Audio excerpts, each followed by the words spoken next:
What's up guys, this is Jeff and today I want to show you how to assemble this bike. If you haven't already watched the bike review, you can find it through the card at the top of this video or the link provided in the description section below. I hope this video will help you during the assembly process. Before you start assembling the bike, it's important to note that the bike comes with a 1-year warranty as mentioned in the manual. To use the warranty, you will need to submit the warranty form along the purchase receipt, the bike serial number located under the body, and the bike model. You can find it on the frame. If the bike doesn't come with the manual, you can visit the manufacturer's website to access the required information and fill out the necessary details. To assemble this bike, you will require the following tools: a Phillips screwdriver, preferably in size 2 or medium, wrenches in size 15mm, Allen wrench in size 6mm. I generally recommended utilizing a 3-way Allen wrench with sizes 4, 5, and 6mm. These sizes are more commonly employed and can endure significant pressure during assembly. If you need to purchase these tools, I've included a link in the description section below where you can find them at the lowest available price. These bikes are manufactured in China and their measurement system is based on the metric system. However, you can also use inch wrenches if needed. The wrenches may feel slightly loose in some instances, but they are still capable of tightening the screws and nuts. These are the size of inch wrenches that you can use. Some parts of this video are common to all bikes, and in order to be able to give you a complete explanation, I've used several bikes.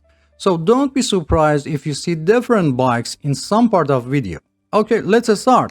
First, check the box completely to make sure there is no any damage. If the box appears to be damaged when opening it, make sure the bike parts are not damaged in the damaged area of the box. Avoid tearing the box completely when removing the bike. Why?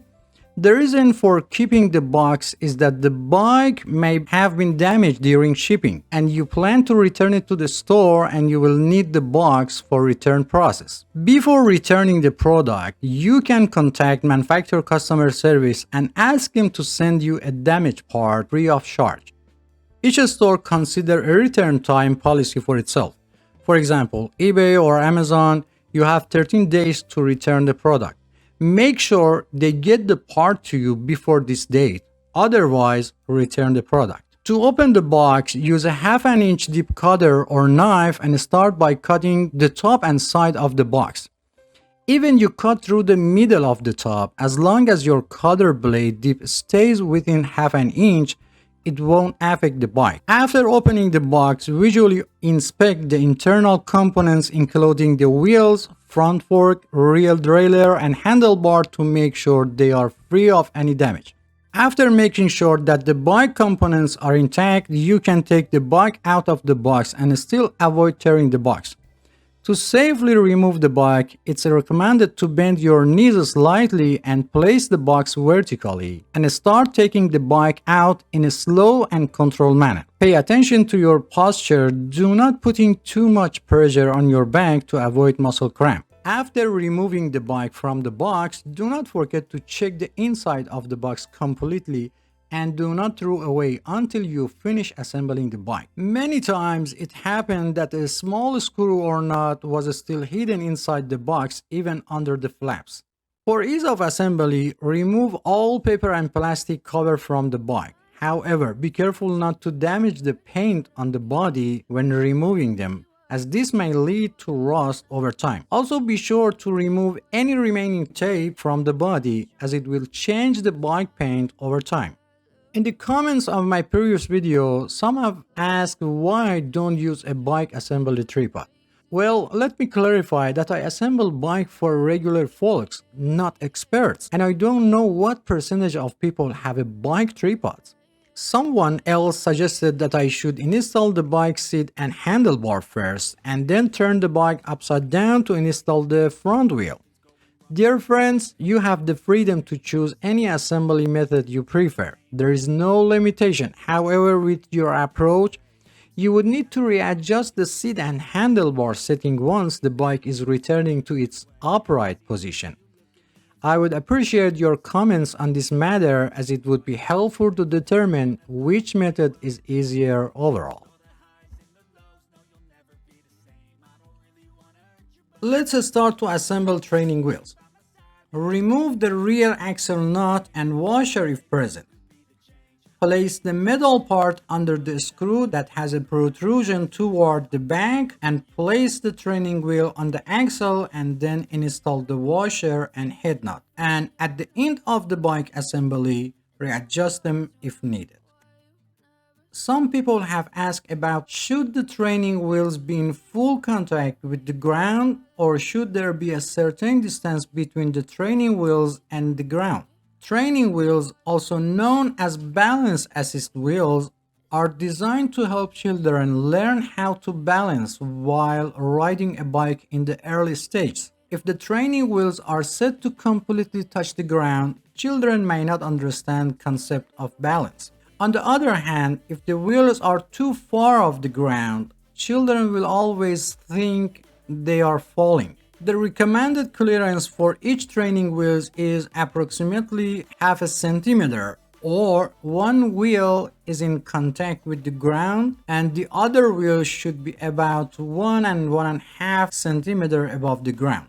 Training wheels without adjustable setting usually comes with this present distance when installed.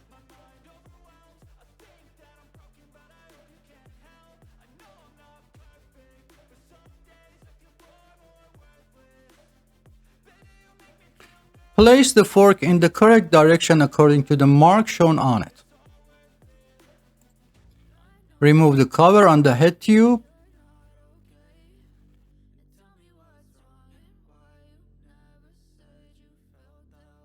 Remove the plastic cover from the end of the steam bolt. If it's difficult to remove, unscrew the steam bolt and remove the plastic. It's better to install the front cover of the bike before installing the handlebar. Loosen the bolts on both sides of the cover holder and put the handlebar in place.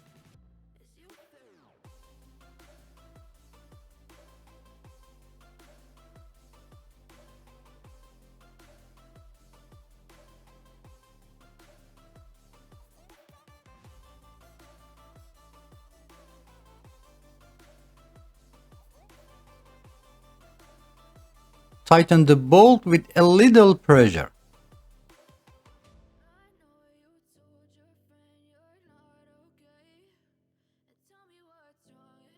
Adjust the cover in the center of the handlebar and tighten the bolt until they are slightly tight.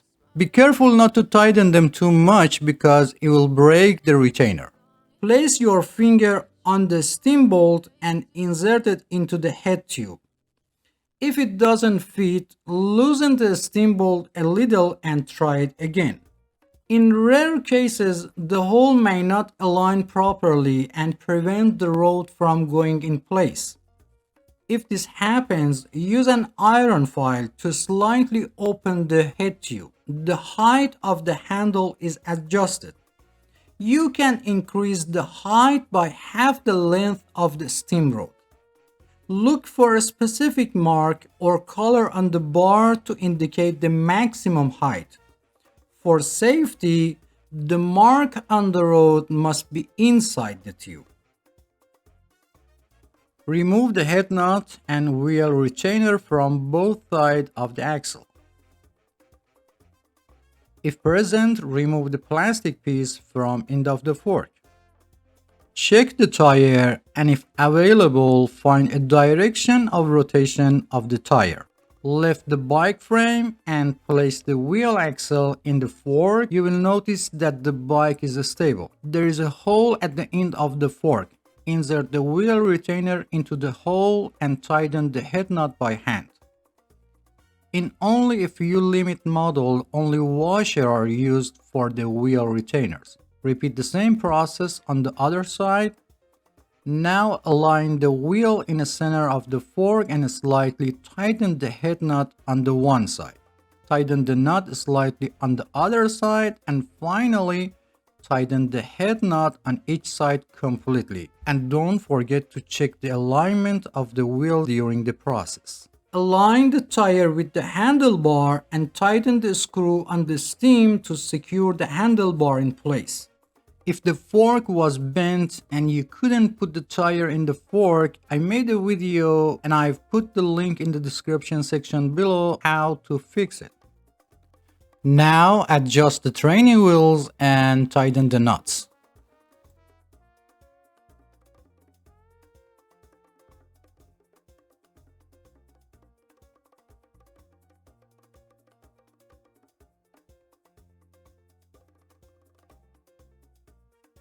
To install the pedals, find the right side of the pedal by checking the letters R or L labeled on the pedals. If there is no label, look for engraved letters on the bottom of the metal part. If the chain has came off the sun wheel or sprocket, reinstall it by placing it on the sprocket with your thumb and turning the pedal once.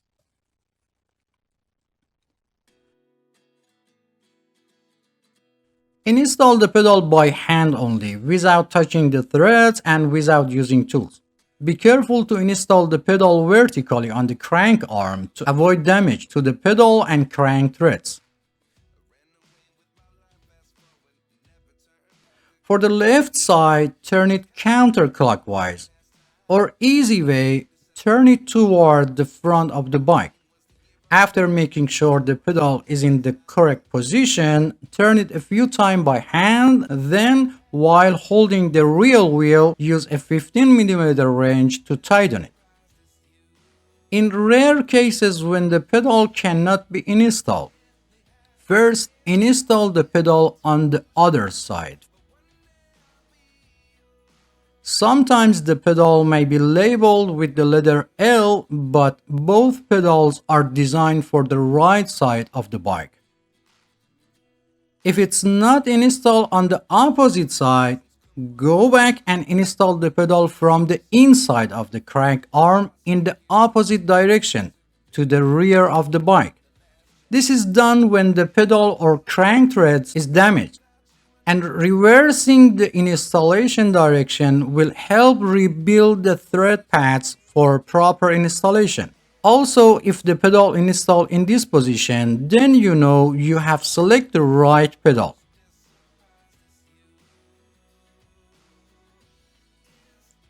After installing the pedal for one side, repeat the same process for opposite side and make sure that the direction of rotation of the pedal is clockwise or toward the front of the bike. It doesn't matter if it's right or left, always install them toward the front of the bike. If your wrench gets stuck after tightening the pedal, to remove, push the wrench toward the outside of the crank arm and release it at the same time.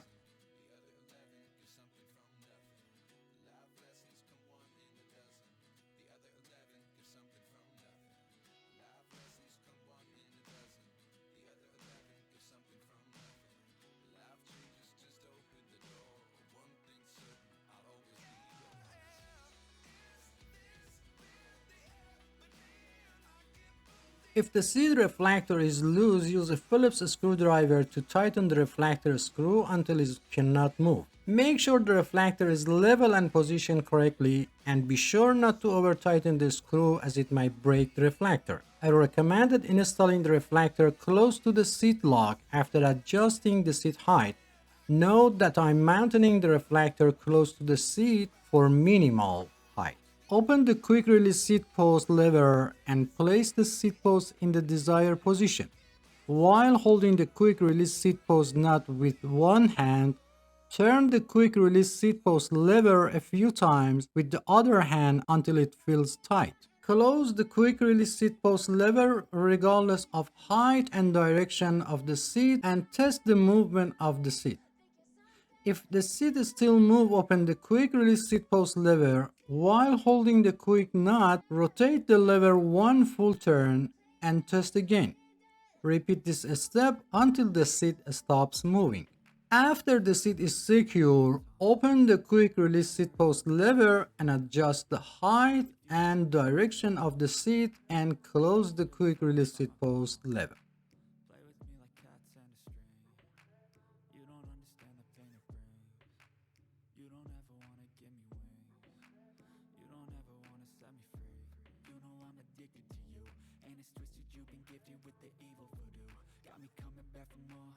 If the seat continues to move after locking, you may need to tighten the seat clamp nuts. Also, if the seat angle needs to be adjusted, loosen the seat clamp nuts a little, change the seat angle, and tighten the nuts again.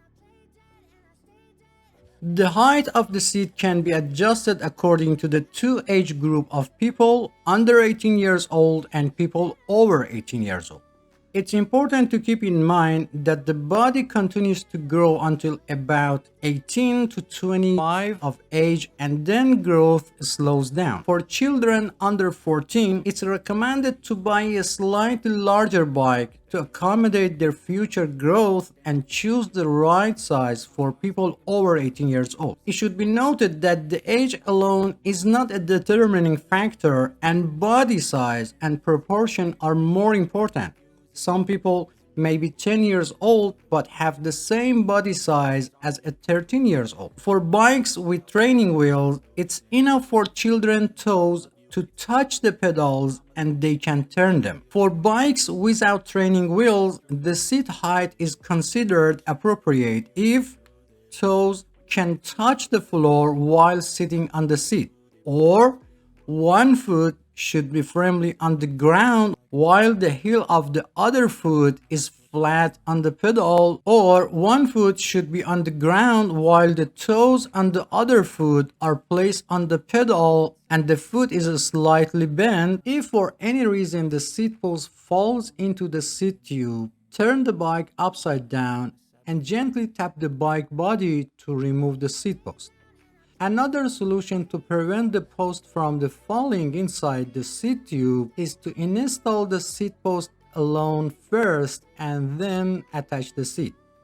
This eliminates the possibility of the seat post falling into the pipe during the installation.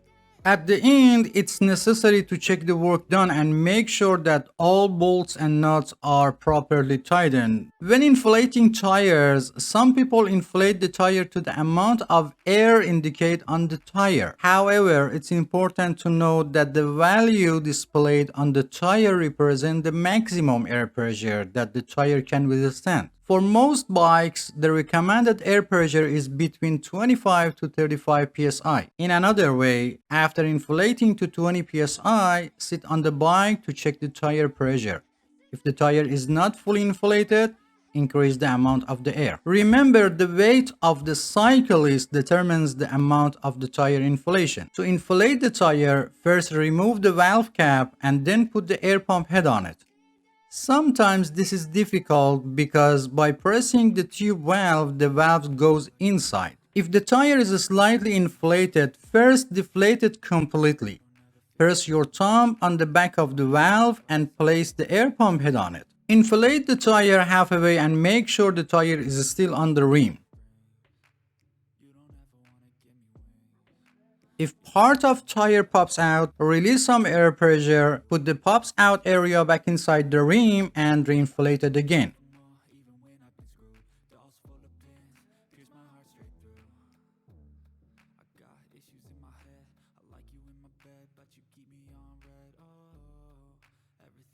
Over 90% of bike tubes have a Schrader valve, while the rest have the Presta valve. For Presta valve, you either need an air pump that supports this type of valve or you need a converter to conversion Presta valve to Schrader valves. To inflate the Presta model, first tighten the nut holding the valve on the rim, then remove the valve cap and open the nut above the valve all the way.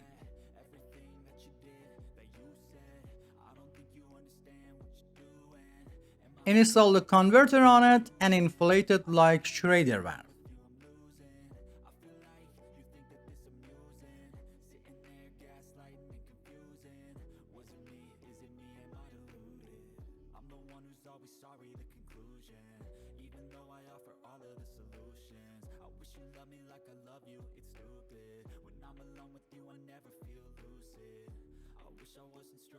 After inflating, first remove the air pump head, then remove the converter and close the nut above the valve again.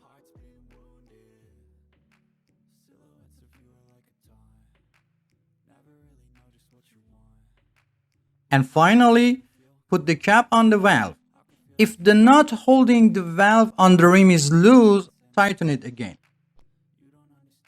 And finally, it's very important to teach children how to use brakes before riding a bike.